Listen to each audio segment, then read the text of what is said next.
Heute wecken wir eine Koralle, die seit 140 Millionen Jahren im Tiefschlaf liegt. Sie entstammt einem Acker von der östlichen Schwäbischen Alb und ist noch ganz von Kalkstein umhüllt. Erste Strukturen sind aber schon ganz gut erkennbar.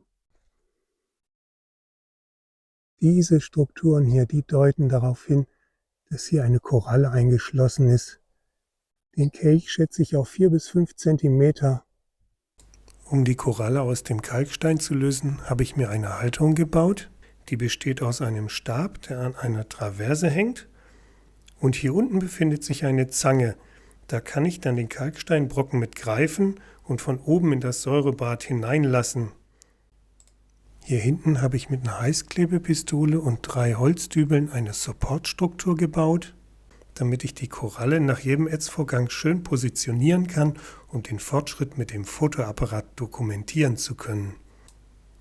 Und die Supportstruktur hat noch den Vorteil, dass ein Teil des Kalksteins erhalten bleibt und so einfach die Originalumgebung der Koralle zeigt. Zum Wasser gebe ich jetzt noch einen guten Schuss Essigsäure.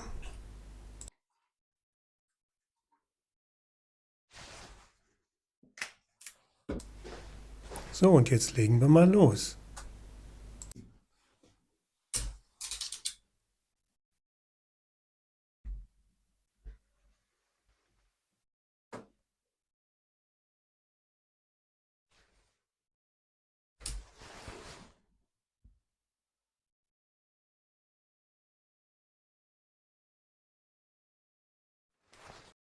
Ich habe das Wasser wieder vorher leicht erwärmt, damit die Reaktion schneller abläuft und man kann schon sehr schön erkennen, wie die Gasbildung einsetzt.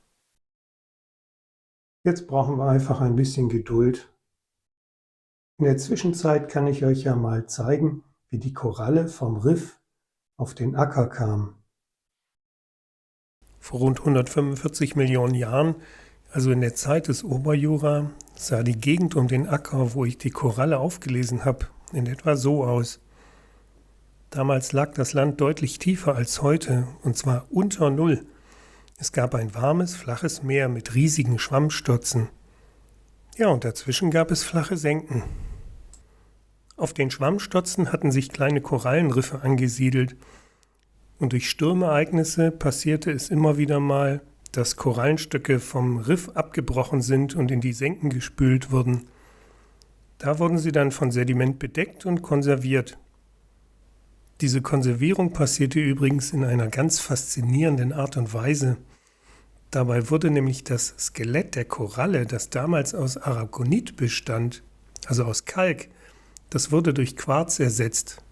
Aber da mache ich mal ein eigenes Video zu. Jetzt ist nur wichtig zu wissen, dass diese Umwandlung in Quarz dafür gesorgt hat, dass wir die Koralle überhaupt mit Säure aus dem Kalkstein rauslösen können. Irgendwann zog sich das Meer dann zurück, weil der afrikanische Kontinent anfing, sich nach Norden zu bewegen. Dabei drückte er gegen die Eurasische Platte und durch diese Kollision, quasi in Zeitlupe, hob sich die Landschaft an. Und als Ergebnis sozusagen liegt der Acker, der sich am Rand dieser Knautschzone befindet, heute auf rund 600 Meter Meereshöhe. Durch das Anheben des ehemaligen Meeresbodens waren die Schwammstotzen mit den aufsitzenden Korallenriffen der Erosion durch Regen, Wind und Sonne ausgesetzt. In den geschützten Senken zwischen den ehemaligen Schwammstotzen haben sich Reste der Lebewesen und eben auch das Skelett unserer Koralle gut konserviert. Und deswegen kann man die da heute wieder finden. Jetzt sollten wir aber mal wieder nach unserer Koralle gucken. Mittlerweile ist einige Zeit vergangen. Jetzt gucken wir mal, wie das Ganze aussieht.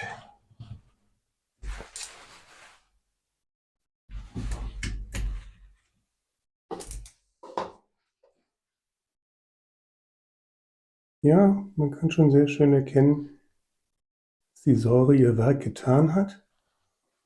Und das Ganze, das werden wir jetzt einige Male wiederholen.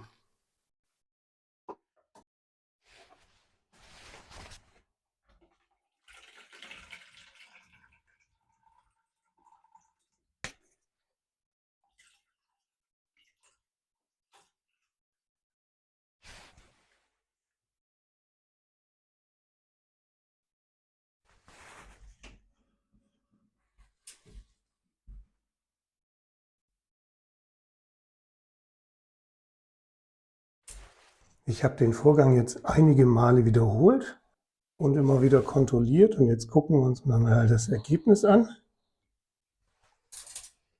So sieht die Koralle jetzt nach mehreren Behandlungen aus. Der Kelch ist jetzt richtig schön freigelegt. Und ein Stück Kalkmatrix haben wir auch noch erhalten. Schön, gell? Jetzt werden wir die noch wässern, fotografieren und uns dran erfreuen.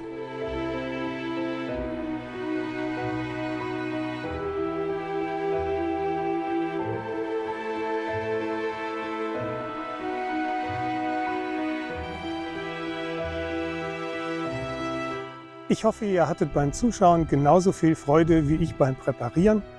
Und wenn euch solche Inhalte gefallen, lasst gerne ein Abo da und guckt euch meine anderen Videos an.